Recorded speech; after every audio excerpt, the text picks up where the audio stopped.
మా ప్రభుత్వం చివరి ఏడాదిలో రెవెన్యూ లోటు 38,682 కోట్లు, ద్రవ్య లోటు అంటే ఫిజికల్ డెఫిసిట్ అంటే అప్పులు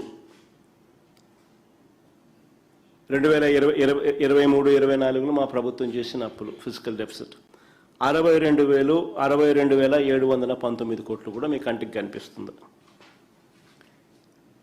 ఒకసారి గమనించమని అడుగుతా ఉన్నా, ఈ రెవెన్యూ లోటు ఈ ద్రవ్య లోటు, ఈ రెవెన్యూ లోటు ఈ ద్రవ్య లోటు అంటే ఈ అప్పులు చంద్రబాబు గారి కూటమి అధికారంలోకి వచ్చిన తర్వాత ఎంత దారుణంగా పెరిగాయో ఒక్కసారి చూడండి. 2024-25లో రాష్ట్ర కన్సాలిడేటెడ్ ఫండ్ నుంచి చేసిన ఖర్చు అంటే రాష్ట్ర ప్రభుత్వం చేసిన ఖర్చు 2,49,096 కోట్లు. చంద్రబాబు నాయుడు గారి ప్రభుత్వంలో మొదటి ఏడాది చేసిన ఖర్చు. కానీ ఆ సంవత్సరంలో రాష్ట్రానికి వచ్చిన రాబడులు అంటే అన్ని రకాల రాబడులు, టోటల్ రిసీట్స్, ఇంతకుముందు నేను చెప్పినా కదా, ఆ టోటల్ రిసీట్స్ ఒకసారి చూస్తే అంటే పన్ను స్టేట్స్ ఓన్ రెవెన్యూస్, పన్నేతర revenues, devolutions, grants in aid, ఇటువంటి అన్ని టోటల్ రిసీట్స్ అన్ని కూడా కలిపితే కేవలం 1,68,024 కోట్లు.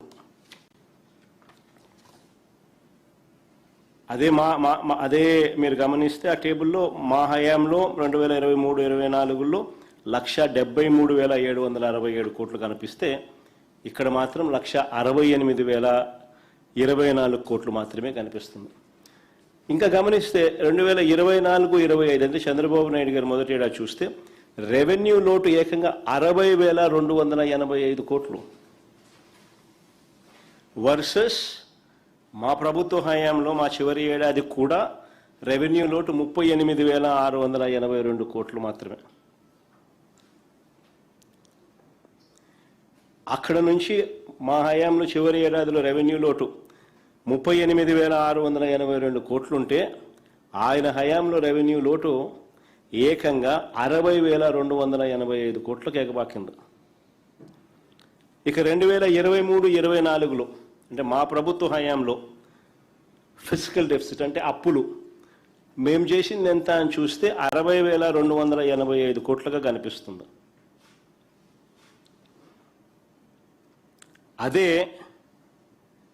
అదే చంద్రబాబు నాయుడు గారి హయానికి వచ్చేసరికి 24-25 ఆ సంవత్సరానికి సంబంధించి ఫిజికల్ డెఫిసిట్ అంటే చంద్రబాబు నాయుడు గారి హయాంలో చేసిన అప్పులు ఎంత అంటే ఏకంగా 81,071 కోట్లు కనిపిస్తుంది.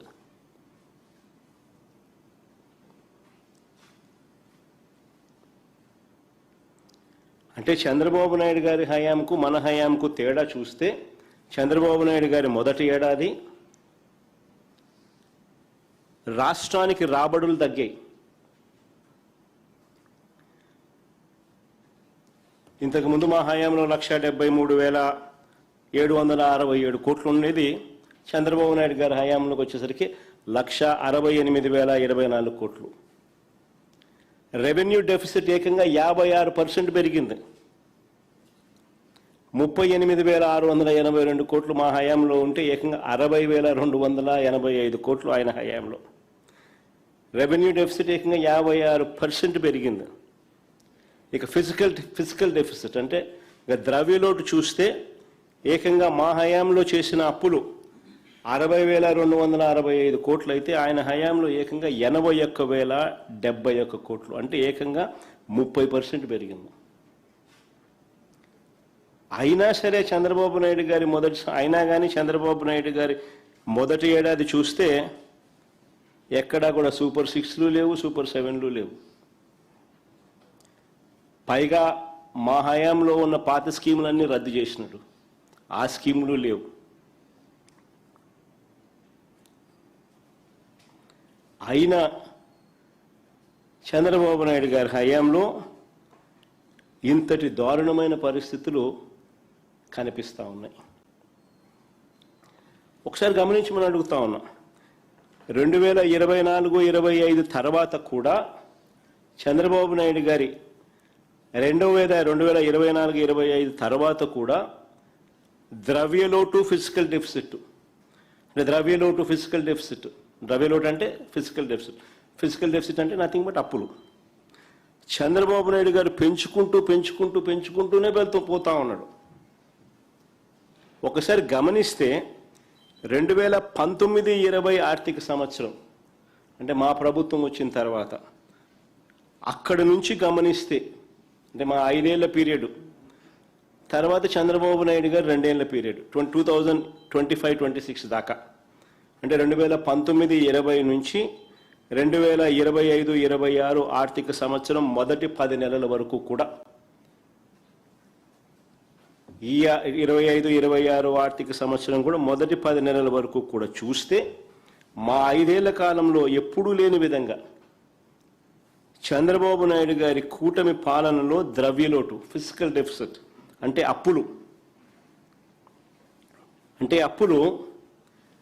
As a percentage of total expenditure చూస్తే, గమనించమని అడుగుతాను, అప్పులు as a percentage of total expenditure చూస్తే మా 5 సంవత్సరాల హయాంలో ఎంత తక్కువగా ఉందో అదే చంద్రబాబు గారి హయాంలో అప్పులు as a percentage of total expenditure ఎంత ఎక్కువగా ఉందో తేడా తెలుస్తుంది. అంటే మా హయాంలో ఇంకా కోవిడ్ లాంటి విపత్కర పరిస్థితులు ఎదుర్కొన్నాం. అటువంటి పరిస్థితులు ఉన్నప్పటికీ కూడా పైగా క్రమం తప్పకుండా మేము ఇచ్చిన మాటలన్నీ కూడా నెరవేర్చుకుంటూ మేనిఫెస్టో అమలు చేసినాం.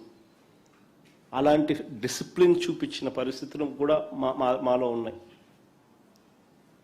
ఇలాంటి పరిస్థితుల్లో కూడా ఒకసారి గమనిస్తే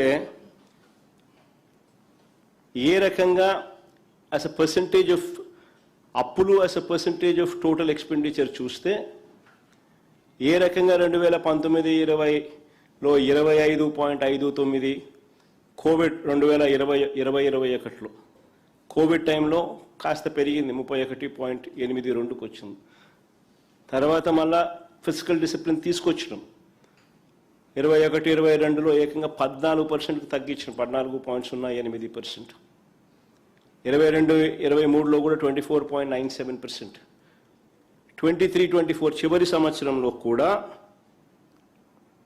మా physical deficit as a percentage of total expenditure చూస్తే 26.52%. అదే చంద్రబాబు నాయుడు గారి హయాంకి ఒక్కసారి గమనిస్తే 2024-25లో ఏకంగా ఎలాంటి స్కీములు లేకపోయినా, సూపర్ 6, సూపర్ 7 లాంటి స్కీములు ఏవి లేకపోయినా, గతంలో మా ప్రభుత్వంలో ఉన్న పథకాలన్నీ రద్దు చేసిన ఏకంగా fiscal deficit as a percentage of expenditure అంటే అప్పులు as a percentage of total expenditure 2024-25లో 32.5%కు పెరిగింది.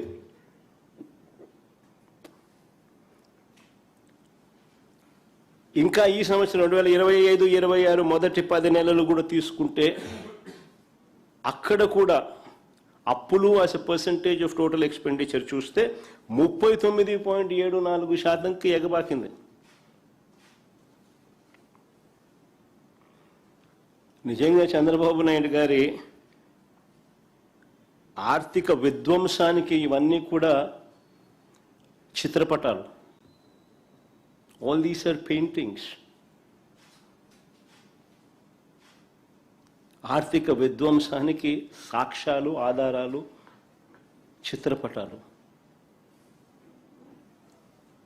అంతేకాకుండా 2024-25 సంవత్సరంలో జిఎస్టిపిలో ఫిజికల్ డెఫిసిట్ కాంపోనెంట్ అంటే జిఎస్టిపిలో తీసుకొచ్చిన అప్పుల శాతం ఏకంగా 5.08%.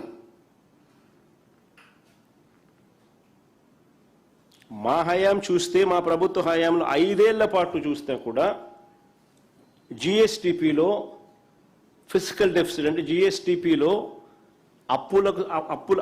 అప్పులకు సంబంధించిన పర్సంటేజ్ ఎంత అంటే సగటున 4.11%. ఇంకా మా హయాంలో కోవిడ్ ఉంది, అనుకోని ఖర్చులు పెరిగాయి. అలాంటి విపత్కర పరిస్థితులు ప్లస్ తూచా తప్పకుండా మేనిఫెస్టోను కూడా అమలు చేస్తాం. అయినా కూడా జిఎస్టిపిలో అస్ ఎ పర్సంటేజ్ ఆఫ్ ఫిజికల్ డెఫిసిట్ మా 5 ఏళ్ల పీరియడ్లో కూడా సగటున మీద 4.11% ఉంటే ఈయన 2024-25 మొదటి ఏడాదిలోనే ఏకంగా 5.08% దాటేశాడు. రాష్ట్ర ఆర్థిక వ్యవస్థను నడిపించే విషయంలో చంద్రబాబు నాయుడు గారి విధ్వంసపు రికార్డుకు ఇది నిజంగా చిత్రపటాలుగా నిలబడుతుంది. మామూలుగా ఏ రాష్ట్రమైనా కూడా ఎన్బిసి అంటారు, అంటే నెట్ బారోయింగ్ సీలింగ్. ఏ రాష్ట్రమైనా కూడా net borrowing ceiling which is stipulated by central government, ఎన్బిసికి లోబడి అప్పులు తీసుకోవాలి. కానీ చంద్రబాబు నాయుడు గారు ప్రతిసారి ఈ చట్టాన్ని, ప్రతిసారి ఈ ఎన్బిసిని నెట్ బారోయింగ్ సీలింగ్ని ప్రతిసారి కూడా ఈ మనిషి ఉల్లంఘిస్తూనే ఉన్నాడు.